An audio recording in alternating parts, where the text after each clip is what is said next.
So దీనిలోకి ముందుగా ఏం చేయాలంటే ఒక చిన్న ప్రెప్ ఉంది. ఆ ప్రెప్ ఏంటంటే ఇదిగోండి, ఒక 15-20 పచ్చిమిర్చి ఉన్నాయి కదా, ఈ పచ్చిమిరపకాయలు, ఒక గుప్పెడు నిండా కరివేపాకు, ఎక్కువ కరివేపాకు, వీటికి కొంచెం వెల్లుల్లిపాయలు, ఒక 8-10 వెల్లుల్లిపాయలు కూడా యాడ్ చేసి దీన్ని మిక్సీ పట్టుకోద్దాం first. This is the preparation. చాలా సింపుల్ కదా.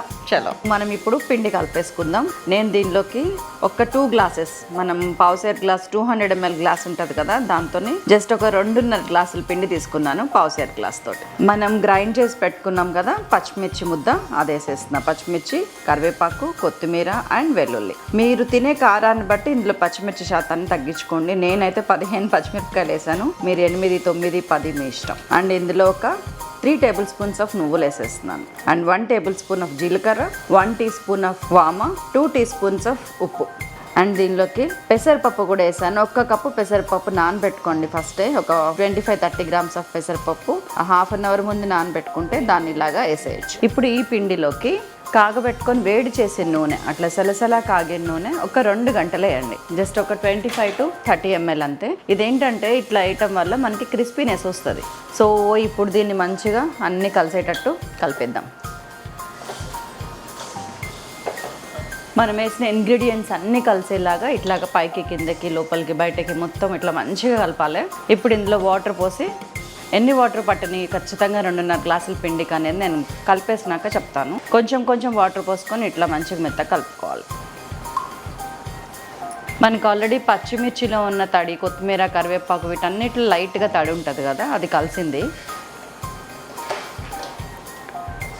దీనికి ఇంకొంచెం వేసి, ఇదిగోండి ఇట్లా ముద్ద కూడా కట్టకుండా కొంచెం గట్టిగానే కలపాలి. ముద్దగా కలపడానికి కూడా లేదు, ఇది ఇలానే ఉంచండి. సో ఇప్పుడు మనం నెక్స్ట్ ప్రొసీజర్ చూద్దాం. దీన్ని ఇట్లా పొడిగానే ఇట్లా పక్కకు ఉంచండి.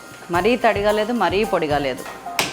ఇప్పుడు మనం నూనె పెట్టుకుందాం. ఒక పక్కన నూనె కాగుతుంటే ఇంకో పక్కన మనం అప్పలు ఒత్తుకుందాం. దానికి ఏంటంటే మనకి పూరీ చేసే మిషన్ ఉంది కదా, పూరీ ఒత్తుతారు చూసారా, ఆ మిషన్ ఇది. ఈ మిషన్లో ఇట్లాగా నూనె కవర్, మన నూనె కవర్ ఏదైతే ఉందో దాని లోపలంగా ఇట్లా వేసేయాలి. ఒక చిన్న ఉసిరికాయ సైజు ఉండ తీసుకొని దాని మీద మళ్ళీ కవర్ వేసి దీని మీద మళ్ళీ వేసి ఇట్లా ఒత్తాలి. దీన్ని ఇలా తీసి ఇట్లా దీంట్లో వేసుకోవాలి. That's all. చాలా చిన్నవి రౌండ్గా ఒత్తుకుంటే కనుక పల్చగా వస్తాయి చెక్కలు. ఈవెన్ సైజులో, ఈవెన్ షేప్లో వస్తాయి.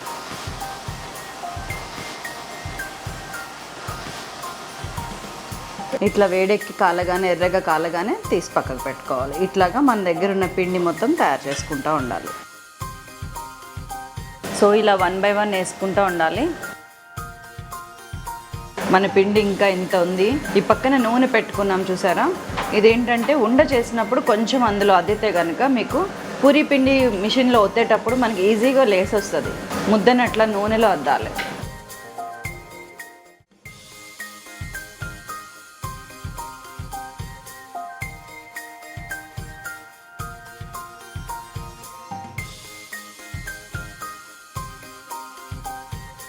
మన ఆయిల్ కవర్స్ వేసిన దానికన్నా కూడా ఇలా పల్చటి కవర్స్ వేసుకొని వస్తే మంచిగా వస్తుంది. ఉండలు కానీ, దాని మీద ప్రెస్సింగ్లో బయటికి రావటం కానీ.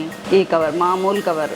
ఆయిల్ ఎప్పుడు కూడా దయచేసి సన్ఫ్లవర్ ఆయిల్ వాడండి, పల్లి నూనె వాడద్దు. సో మన 2.5 గ్లాసుల పిండికి ఇన్నైనా అప్పలు. సో మీకు రెసిపీ నచ్చింది కదా, ఈజీ అనిపిస్తుంది కదా, మరి ఇంకేంటి ఆలస్యం, వెంటనే చేసేయండి.